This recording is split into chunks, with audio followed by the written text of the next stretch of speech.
Pasca pertarungan tersebut, mereka semua pun berkumpul untuk melakukan evaluasi. Para murid Sri Lanka meminta maaf karena sepanjang pertarungan mereka telah banyak melakukan kesalahan. Namun Master Shio mengungkapkan kalau ia cukup puas dengan pertarungan yang mereka sajikan. Pasalnya dari awal saja tim Sri Lanka bisa dengan lancar menguasai jalannya pertarungan meski lawan mereka rata-rata berada di level lebih dari 35. Ia juga menegaskan mengenai keputusan tim untuk hanya menyisakan Tangsen berduel seorang diri di puncak pertarungan adalah keputusan yang tepat. Mengingat saling percaya juga merupakan salah satu bentuk dari sebuah kerjasama tim. Waktu pun terus berlalu. Setiap hari para murid Akademi Sri Lanka menghabiskan waktu latihan mereka untuk bertarung di atas arena pertarungan roh. Mereka pun juga selalu menang dalam setiap pertempuran yang membuat nama mereka semakin naik.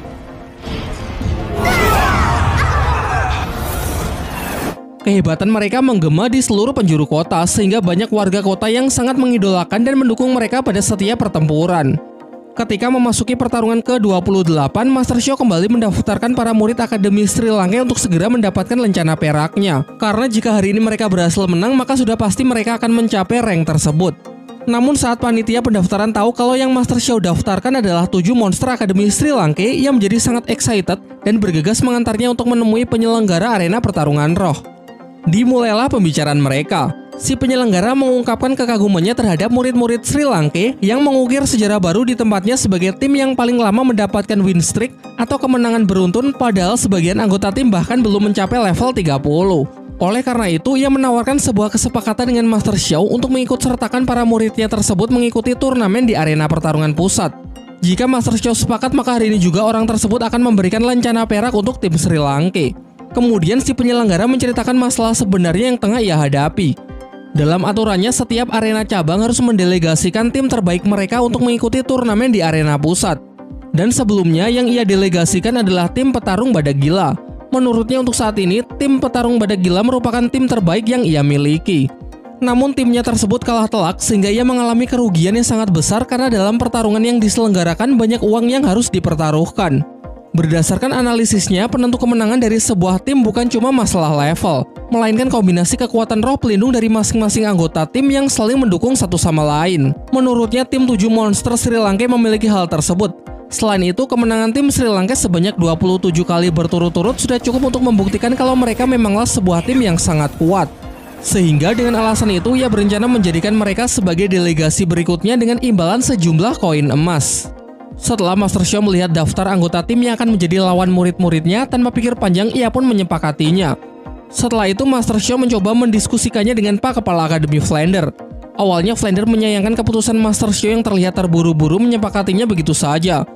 Namun setelah Master Shio menjelaskan bahwa imbalan yang ditawarkan mencapai 10.000 koin emas, jumlah yang sangat fantastis untuk memperbaiki perekonomian akademi, semuanya pun langsung sepakat.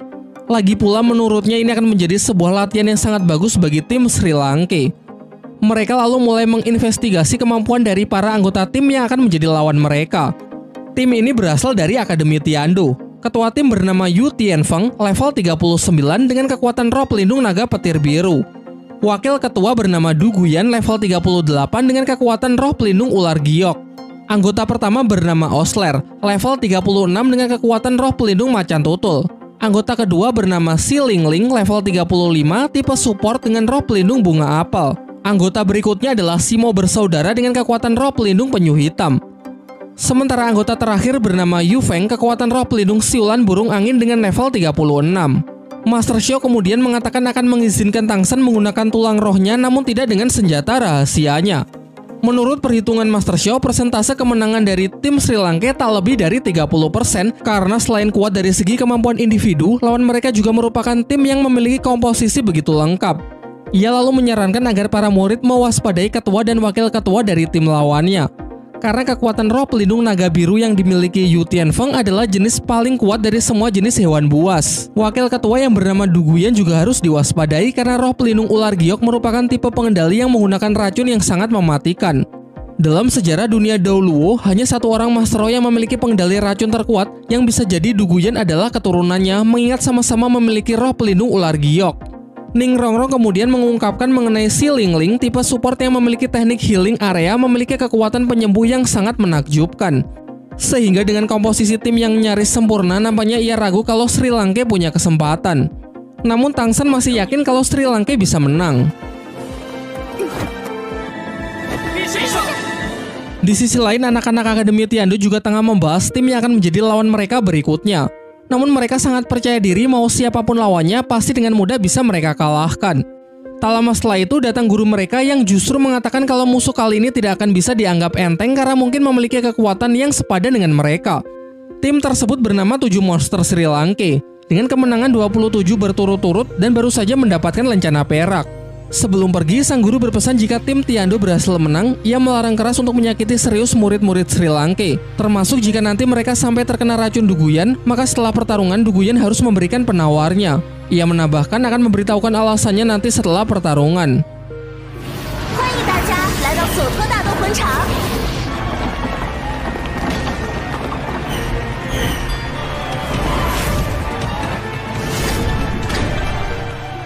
Singkat cerita, kedua tim berjalan memasuki arena yang begitu megah dengan kapasitas 20.000 penonton. Tidak heran mengingat pagelaran ini merupakan yang terbesar di kota.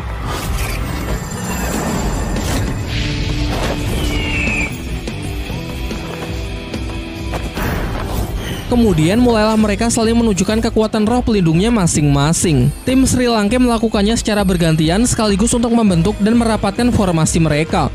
Begitu pula dengan tim Akademi Tiandou. Tentu yang menjadi sorotan utama adalah sang ketua yang bernama Yu Tianfeng, pemilik kekuatan roh pelindung istimewa, yakni naga petir biru.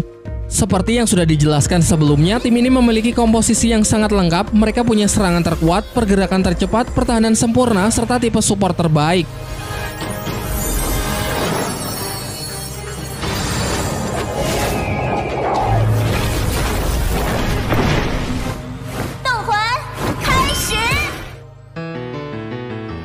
Dai Mubai memulai serangan pertamanya, berniat menghancurkan pertahanan lawan terlebih dahulu. Sayangnya ia tak cukup kuat untuk bisa menembusnya. Kemudian Tianfeng langsung memanfaatkan kesempatan ini untuk menjatuhkan Dai Mubai menggunakan skill pertamanya, yaitu serangan cakar petir. Kilatan dari tekniknya tersebut bahkan dapat menyilaukan seluruh arena. Beruntung Tang Sen bertindak cepat untuk menarik jauh Dai Mubai sehingga ia terhindar dari serangan fatal tersebut. Giliran divisi penyerang dari tim Sri Lanka yang maju untuk melancarkan serangan guna mengobrak-ngabrik formasi lawan. Sementara Tang Sen sejauh ini masih mengambil peran sebagai pendukung dari jarak jauh. Bahkan teknik yang Tang Sen gunakan cukup untuk membuat Tianfeng terpukau karena Tang Sen bisa dengan mudah mengendalikan rumput biru perak seolah-olah sudah menjadi tangan dan kakinya. Terlebih lagi ia sanggup menggunakannya untuk mengendalikan beberapa anggota tim dalam waktu yang bersamaan. Kali ini Yu Tianfeng lah yang telah salah perhitungan. Dengan tindakannya yang terlalu gegabah menyerang Tang Sen justru membuatnya masuk ke dalam perangkap tim Sri Lanka. Sekilas, kita juga diperlihatkan flashback saat Tang Sen memimpin diskusi pembahasan rencana pertarungan bersama timnya. Ia berpikir kalau nyawa dari tim musuh berada di ketuanya. Karena kekuatannya yang sangat spesial tentu membuat Tianfeng akan sangat percaya diri, sehingga hal ini bisa dimanfaatkan Tang Sen untuk memberinya perangkap. Di luar arena, Master Xiao juga sangat mengagumi keahlian Tang Sen dalam menyusun strategi. Menjadikan Dai Mubai sebagai umpan, kemudian menggunakan rumput biru peraknya untuk menyelamatkannya. Namun tujuan sebenarnya adalah untuk menarik perhatian Tianfeng agar menyerang Tang Sen dan memasukkannya dalam jebakan. Dengan ini sedari awal pihak Sri Lanka lah yang menguasai jalannya pertarungan. Di dalam jebakan tersebut, tim Sri Lanka terus menggempurnya dengan serangan Phoenix dari Mang Houjun. Sedangkan Tang Sen berusaha mencari kesempatan untuk mengikatnya. Sementara anggota tim Tiandou yang lain hanya bisa membantu doa karena terhalang dinding api yang dibuat oleh Mang Houjun. Ketika Tianfeng mencoba mengerahkan seluruh tenaganya untuk melepaskan diri, di sisi lain Dai Mubai sudah bersiap dengan serangan gelombang harimau penghancurnya.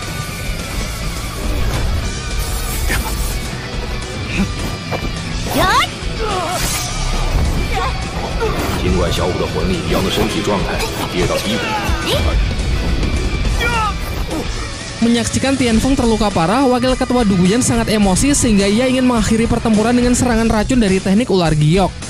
Hal ini sempat membuat guru mereka khawatir mengingat racun tersebut yang dapat langsung membunuh lawan dalam sekejap hanya dengan sekali sentuh. Menyadari serangan tersebut, Tang Sen segera bertindak cepat untuk menarik mundur seluruh anggota timnya.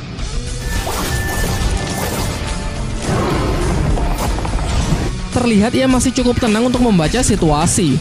Semuanya pun dibuat sangat tercengang kala Tang Sen memiliki cara untuk mengatasi racun ular giok milik Duguyan dengan penetral racun yang telah ia persiapkan. Tentu pengetahuannya yang sangat luas mengenai dunia racun ia dapatkan dari ingatan ketika dulu masih berada di Sekte Tang. Semuanya dibuat sangat terkejut, karena selama ini tak pernah terpikir sedikit pun untuk bisa menangkal racun dari ular giok yang terkenal begitu kuat. Dari belakang tim Tiando masih tersisa Ling Ling, ialah tipe support dengan teknik lautan 9 hati yang dapat melakukan healing area untuk menyembuhkan para anggota timnya. Jika teknik ini berjalan lancar, maka tim Tiando sangat mungkin untuk bisa membalikan keadaan. Kini pertarungan antar kedua tim yang sesungguhnya baru saja dimulai.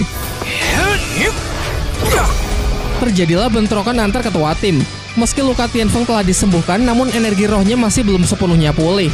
Sementara Su Ying masih beradu kecepatan dengan salah seorang anggota tim lawan yang bernama Osler, pemilik kekuatan roh pelindung macan tutul. Sama halnya dengan Mang Hojun yang tengah Baiwan melawan anggota tim yang setipe. Namun tim Sri Lanka kurang diuntungkan karena terdapat perbedaan level dan jumlah cincin. Di sisi lain, Xiaowu dan Tang San tengah menghadapi Simo bersaudara pemilik pertahanan cangkang kura-kura. Walaupun mereka ini spesialis pertahanan, mereka juga bisa memanfaatkan kekuatan cangkangnya untuk menyerang meski di waktu yang bersamaan membuat pertahanannya menjadi menurun. Hal itu kemudian dimanfaatkan Xiaowu untuk melancarkan serangan. Namun sayangnya kali ini Tang San salah perhitungan. Cangkang-cangkang itu dapat dikendalikan dari jarak jauh untuk memotong tali akar Tang San agar pengguna rumput biru perak tersebut tak bisa lagi menarik Xiaowu. Kini Xiaowu pun masuk ke dalam perangkap. Teleportasinya pun juga tak akan berguna karena memiliki batasan jarak yang pendek. Akibatnya ia terluka sangat parah karena menerima serangan telak dari Simo bersaudara. Mang Hojun yang sangat emosi mengerahkan seluruh tenaganya untuk melepaskan auman Phoenix.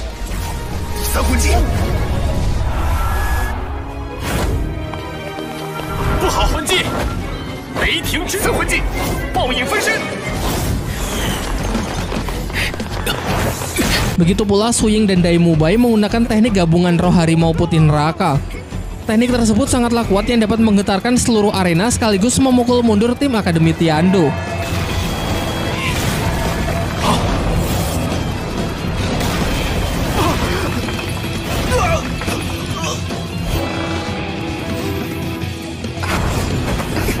Setelah kehebohan itu, diperlihatkan Simo bersaudara yang akan segera menerima amukan dari sang pangeran rumput biru perak. Tang San pun tak akan menahan dirinya lagi. Dengan penuh emosi, ia mengeluarkan tulang roh laba-labanya untuk pertama kalinya di atas arena. Di waktu yang bersamaan, Tang San menggunakan skill ketiga jaring laba-laba untuk menjatuhkan lawan pengguna teknik roh angin. Selanjutnya, ia memancing Simo bersaudara untuk melancarkan serangan terkuatnya, yang kemudian justru ia arahkan agar serangan tersebut mengenai sang ketua tim. Setelah itu, ia segera bergerak cepat untuk menjatuhkan Simo bersaudara, dan tanpa jeda ia langsung berlari ke arah Duguyan. Diperlihatkan racun Duguyan juga sama sekali tak mempan karena basically teknik laba-laba Tang San juga merupakan teknik yang beracun. Dengan tatapan yang sangat dingin, Tang San menangkap Duguyan dan seolah-olah memiliki hasrat yang kuat untuk membunuhnya. Melihat hal itu, Tianfeng menyuruh Tang San untuk melepaskannya, kemudian menyatakan kalau timnya sudah menyerah. Emosi Tang San perlahan mulai surut setelah mengingat ucapan dari Master Xiao. Ia lalu bergegas menyerap kembali racunnya sebelum menuju jantung target dan membunuhnya. Terakhir, ia meminta Ling Ling, anggota tim lawan yang memiliki teknik healing, agar juga menyembuhkan Xiaowu yang tengah terluka.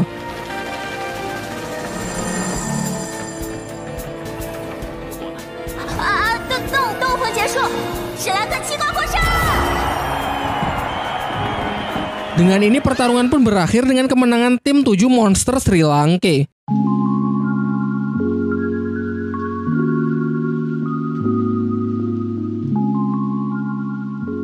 Nah, itulah tadi ulasan plot cerita dari Shaolan. Sekarang saatnya kita membahas detail menarik, memberikan opini serta penilaian pribadi. Di beberapa episode ini pastinya kita cukup dipusingkan dengan banyaknya karakter baru yang diperkenalkan. Seperti Akademi Tiando saja yang langsung memperkenalkan ke-7 anggota lengkap dengan masing-masing kekuatan yang totality berbeda satu sama lain. Kalau bicara soal alur cerita, jelas sudah sangat melenceng dari versi live actionnya. Terlalu panjang jika harus menjelaskan perbedaannya satu-satu karena totality ceritanya benar-benar berbeda. Dari orientasi setiap karakter, premis cerita, sampai konflik yang terjadi. Di sini kita diperkenalkan dengan Bule, pria mesum parubaya yang dihajar habis-habisan oleh Xiaowu. Diceritakan orang ini terlibat masalah yang sebenarnya sepele dengan Mang Hojun, yaitu dia menggoda dan berniat melecehkan seorang gadis yang disukai oleh Mang Hojun. Sementara kalau di live action, Bule juga terlibat masalah dengan Mang Hojun, namun masalahnya jauh lebih serius, jauh lebih kompleks, dan menjadi salah satu plot yang digunakan untuk membangun cerita setelahnya. Diceritakan di sana ayah Mang Hojun meninggal setelah menjadi korban eksperimen obat mutasi roh yang didapat dari Bule. Obat itu kemudian juga diberikan kepada Mang Hojun yang sempat membuatnya frustasi dan sangat menderita. Lanjut ke scene saat Master Xiao memberikan nama samaran kepada para murid. Mereka diberikan nama samaran yang menggambarkan kekuatan roh pelindungnya masing-masing. Sementara Tangsan awalnya akan menggunakan nama samaran sesuai nama roh pelindungnya, yakni rumput biru perak.